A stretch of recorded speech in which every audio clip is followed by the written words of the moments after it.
ലോകരാജ്യത്തിനില്ലാത്തത്. ലോകരാജ്യത്തിൻ്റെ സന്തോഷം ലോക സന്തോഷമാണ്. ലോക സന്തോഷം ഇപ്പം നീ ഇഷ്ടപ്പെടുന്ന ചെറുക്കനെ കിട്ടി, അല്ലെ പെണ്ണിനെ കിട്ടി, ഇഷ്ടപ്പെടുന്ന വീട് കിട്ടി, ഇഷ്ടപ്പെടുന്ന ട്രാൻസ്ഫർ കിട്ടി, ഇഷ്ടപ്പെടുന്ന ഭക്ഷണം കിട്ടി, അപ്പം നിനക്കൊരു സന്തോഷം ഉണ്ടാകും. ആ സന്തോഷം എന്ത് സന്തോഷമാണ്? ലോക സന്തോഷമാണ്. ലോക സന്തോഷത്തിനുള്ള കുഴപ്പം എന്താണ്? ഞാൻ കഴിഞ്ഞ ആഴ്ച പറഞ്ഞായിരുന്നു. ഇപ്പം നിനക്കൊരു ജോലി കിട്ടുമ്പോൾ നിനക്കൊരു സന്തോഷമുണ്ടാകും. അത് പരിശുദ്ധാത്മാവിൻ്റെ സന്തോഷം അല്ലത്. അത് നിന്നെ പഠിച്ചതിൽ നിനക്ക് ജീവിക്കാനുള്ള മാർഗമായല്ലോ എന്നുള്ള സന്തോഷമാണ്. ആ സന്തോഷത്തിൻ്റെ കുഴപ്പമെന്ന് വെച്ച് കഴിഞ്ഞാൽ ഒരു ട്രാൻസ്ഫർ കിട്ടുമ്പോൾ നിങ്ങൾ ലീവ് എടുത്ത് വീട്ടിൽ ഇരിക്കും. എന്താ? നിങ്ങളുടെ സന്തോഷം പോയി. മനസ്സിലായില്ലേ? അപ്പോൾ ആ ജോലിക്ക് ഒരു ട്രാൻസ്ഫർ കിട്ടിയപ്പോൾ കഴിഞ്ഞ ദിവസം അങ്ങനെ ഒരു സാക്ഷ്യം ഉണ്ടായിരുന്നു. ട്രാൻസ്ഫർ കിട്ടിയപ്പോൾ ലീവ് എടുത്ത് വീട്ടിലിരിക്കുകയാണ്. അപ്പോൾ ജോലി കിട്ടിയ സന്തോഷമൊന്നുമില്ല. ജോലി തന്ന ദൈവത്തിൻ്റെ പാരയും പണിതുകൊണ്ട് വീട്ടിലിരിക്കുകയാണ്. ഇതാണ് വിഷയം. ഇതാണ് നിങ്ങളിലുള്ളത് എന്താണെന്ന് മനുഷ്യരിലുള്ളത് എന്താണെന്ന് എനിക്കറിയാം എന്ന് ഈശോ പറയത്തില്ലേ? മനുഷ്യന്മാരുടെ ഈ സന്തോഷമൊക്കെ കാണുന്നത് പലപ്പോഴും പരിശുദ്ധാത്മാവിൻ്റെ സന്തോഷമല്ല. ഇപ്പം നിങ്ങൾക്ക് ട്രാൻസ്ഫർ കിട്ടി. അപ്പം നിങ്ങളുടെ വീട്ടിലെ ഭാര്യ, നിങ്ങളുടെ ഭർത്താവ്, നിങ്ങളുടെ അമ്മ അസുഖക്കാരിയാണെന്ന് ദൈവത്തിന് അറിയാം.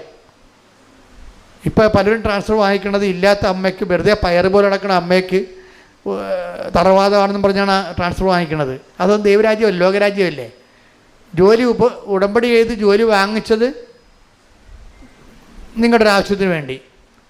ഉടമ്പടിയിലുണ്ടായിരുന്ന വിശുദ്ധി അവിടെ നഷ്ടപ്പെട്ടിരിക്കുന്നത്. ട്രാൻസ്ഫർ കിട്ടിയപ്പോൾ നഷ്ടപ്പെട്ട്. എങ്ങനെ നഷ്ടപ്പെട്ട്? ഇപ്പോൾ നിങ്ങൾ യൂണിയൻകാർക്ക് 50,000 രൂപ കൊടുത്തിട്ട് അപ്പോൾ അവർ പറഞ്ഞ് കള്ളക്കഥ എഴുതാൻ പറഞ്ഞിരിക്കുകയാണ്. എന്താണ്? അമ്മ ഒടുങ്ങിക്കിടക്കുകയാണ്, അമ്മയ്ക്ക് ക്യാൻസറാണ്. വെറുതെ പയർ പോലെ നടക്കണം, അമ്മയ്ക്ക് ക്യാൻസറാണ്. എന്തിനാണ്? നിങ്ങൾക്ക് ട്രാൻസ്ഫർ വേണം. കള്ള നുണ പറഞ്ഞ് ഉടമ്പടി എടുത്ത് ജോലി കിട്ടി, കള്ള നുണ പറഞ്ഞിട്ട് ഇപ്പം നടക്കണത് എങ്ങനെയാണ്? ലോകരാജ്യത്തിലാണ് ജീവിക്കുന്നത്. അപ്പോൾ ഈ പിശാച് ഇവിടെ വരുമ്പോൾ തന്നെ ദൈവത്തിന് അറിയാം ഇത് ഒറ്റ നടക്ക് പോകണില്ല, കാര്യം കാണാൻ വേണ്ടി മാത്രം വന്നതാണ്. കാര്യം കണ്ടു കഴിയുമ്പോൾ ദൈവരാജ്യത്ത് നിന്ന് പോയിട്ട് ലോകരാജ്യത്തിലാകുമെന്നാണ്. അതാ മനുഷ്യരുള്ളത് എന്താണെന്ന് എനിക്കറിയാവുന്നു. ടേക്ക് ദ വേർഡ് ഓഫ് 2:24 യോഹന്നാൻ 2:24. യേശുവാകട്ടെ അവരെ വിശ്വസിച്ചില്ല. യേശുവാകട്ടെ അവരെ വിശ്വസിച്ചില്ല. കാരണം അവൻ അവരെയെല്ലാം അറിഞ്ഞിരുന്നു. ദൈവരാജ്യത്തിലാണോ ജീവിക്കണത്, ലോകരാജ്യത്തിലാണെന്നാ ചോദിക്കണത്?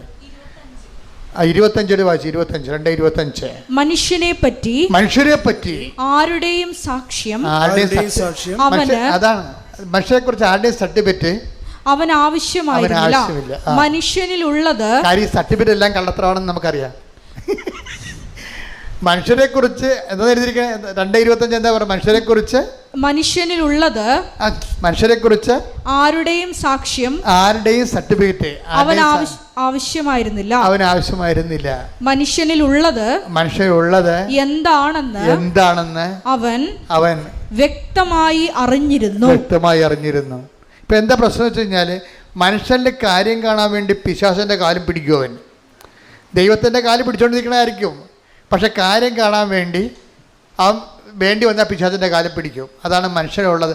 നിങ്ങൾ ചിന്തിക്കണേ, ഉടമ്പടിക്കാരൊന്ന് ചിന്തിക്കണം. ആടെ കാലിലാണ് പിടിച്ചിരിക്കണം നോക്കണം. ഇടയ്ക്കൊക്കെ പിടിച്ചിരിക്കുന്ന സ്ഥലത്തൊന്ന് നോക്കിയേക്കണം. ദൈവത്തിൻ്റെ കാലിലാണോ പിശാചിൻ്റെ കാലിലാണോ നോക്കിയേക്കണം. കാര്യം പുള്ളിക്കാരനെല്ലാം സ്കാൻ ചെയ്ത് എടുക്കത്തുള്ളൂ. ഈ അഭ്യാസം ഒന്നും അവിടെ നടക്കത്തില്ല. ജെയ്സൻ്റെ സാക്ഷ്യം കഴിഞ്ഞ ആഴ്ച പറഞ്ഞില്ലേ, ഞാൻ ശ്രങ്കൻ വിസയ്ക്ക് ശ്രങ്കം വിസയ്ക്ക് ഞാൻ ഒത്തിരിയേറെ ബയോഡേറ്റ അപ്ലോഡ് ചെയ്തിരുന്നു 12 കൊല്ലം മുമ്പ്. ഇപ്പം എന്താ സങ്കടം? അത് മുഴുവൻ കള്ളത്തരമായിരുന്നു അയച്ചു കൊടുത്തതെല്ലാം. സംഘം വിസക്ക് അയച്ചു കൊടുത്ത് ചില ആൾക്കാർ എന്നാ ചെയ്യാന്ന് വെച്ചാൽ അവിടെ ചെല്ലാൻ വേണ്ടി ഇപ്പോൾ ഫാമിലി ആയിട്ടൊരു സാക്ഷി അങ്ങനെ ഉണ്ടായിരുന്നു. ഫാമിലി ആണെങ്കിൽ അവിടെ എടുക്കത്തില്ല. അതുകൊണ്ട് ഫാമിലി അല്ലെന്നാക്കാതെ ഡൈവേഴ്സ് ആണെന്ന് പറഞ്ഞ് കള്ള സർട്ടിഫിക്കറ്റ് ഉണ്ടാക്കും. എന്നിട്ട് ഒരുത്തൻ ഡൈവേഴ്സ് ആയ പിന്നെ പ്രശ്നമില്ലല്ലോ. നിയമപരമായിട്ട് ഡൈവേഴ്സ്ഡാണ്.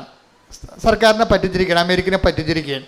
എന്നിട്ട് ഒരാൾ പോയി ന്യൂയോർക്കിലും വാഷിംഗ്ടണിലും പിന്നീട് അവർ അടുത്തടുത്ത സ്ഥലത്ത് താമസിക്കുകയാണ്. കാര്യം ഡൈവേഴ്സ്ഡ് ആണെന്ന് പേപ്പറിലേ ഉള്ളൂ. അവരൊരുമിച്ചാണ് ജീവിക്കണത്. പോലീസിന് ഈ പേപ്പർ തിരക്കി നടക്കാൻ പറ്റുമോ? പക്ഷേ പോലീസിനെ പറ്റിക്കുക, പക്ഷേ ദൈവത്തിനെ പറ്റിക്കാൻ പറ്റത്തില്ല. ഇത് എപ്പോഴും നമ്മൾ ശ്രദ്ധിക്കണം. അതുകൊണ്ടാണ് കർത്താവ് വളരെ ഇങ്ങനെ പ്രാർത്ഥന മൊത്തം തകിടം പറയാൻ സാധ്യതയുള്ളതുകൊണ്ട് കർത്താവ് ഇതിൻ്റെ ഒരു ബ്ലോക്കിങ് തന്നിട്ട് പറഞ്ഞാൽ ഞങ്ങളെ പ്രലോഭനത്തിൽ ഉൾപ്പെടുത്തരുത്. അതുകൊണ്ടാണ്, അല്ലാതെ വേറെ പ്രശ്നം. ദൈവരാജ്യത്തിൽ നിന്ന് മനുഷ്യൻ ലോകരാജ്യത്തിലേക്ക് പോകാതിരിക്കാൻ വേണ്ടിയാണ് നമുക്ക് ബ്ലോക്ക് ഇട്ട് പ്രാർത്ഥിക്കുന്നത്. എന്താണ്? ഞങ്ങളെ, അത് ഇതിനേക്കാൾ വലിയ പ്രാർത്ഥനയൊന്നുമില്ല.